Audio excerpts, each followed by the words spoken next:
10টা সেকেন্ড বাইকটার সমস্যার আগে বুঝবেন, এরপরে বিস্তারিত বলতেছি।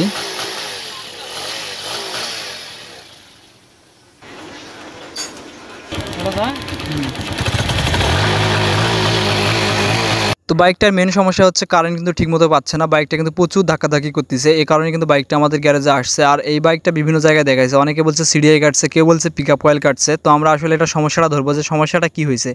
তো এখানে দেখতে পাচ্ছেন আমরা সরাসরি যে 12 ভোল্টের লাইনটা ইন হয়েছে সিডিআই, এটা চেক করতেছি।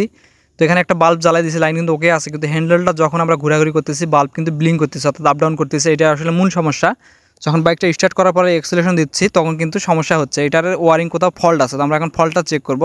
তো ঘাড়ের যে তারগুলো থাকে এগুলো দেখলাম ওকে আছে, কিন্তু এখানে মূল সমস্যাটা দেখতে পাচ্ছেন চাবির যে লাইনটা দেখতে পাচ্ছেন এটা কিন্তু কাটা। চাবির লাইনটা কেটে জোড়া দেওয়ার ফলে কিন্তু এখানে লুজ কন্টাক্ট হয়েছিল। আমি আপনাদেরকে দেখাচ্ছি, প্র্যাকটিক্যালে দেখবেন সরাসরি দেখতে পাচ্ছেন হলুদ তারটা কিন্তু একদম কালো হয়ে গেছে। এখানে লুজ কন্টাক্টের কারণে কিন্তু এই সমস্যাটা আসতেছিল, বাইকটা ঠিকমতো কারেন্ট পাচ্ছিল না। অর্থাৎ 12 ভোল্টের যে লাইনটা আপনার সিডিআই ঢুকবে এটা কিন্তু আপ ডাউন করতো, সেই কারণে কিন্তু বাইক ধাক্কাধাক্কি করতো। আমরা লাইনটা সংযোগটা ঠিক করে দিয়েছি, এখন দেখুন বাল্ব কিন্তু আর আপ ডাউন করতেছে না। তো আমরা এখন বাইকটা স্টার্ট করে দেখবো সমস্যাটা চলে যায় কিনা।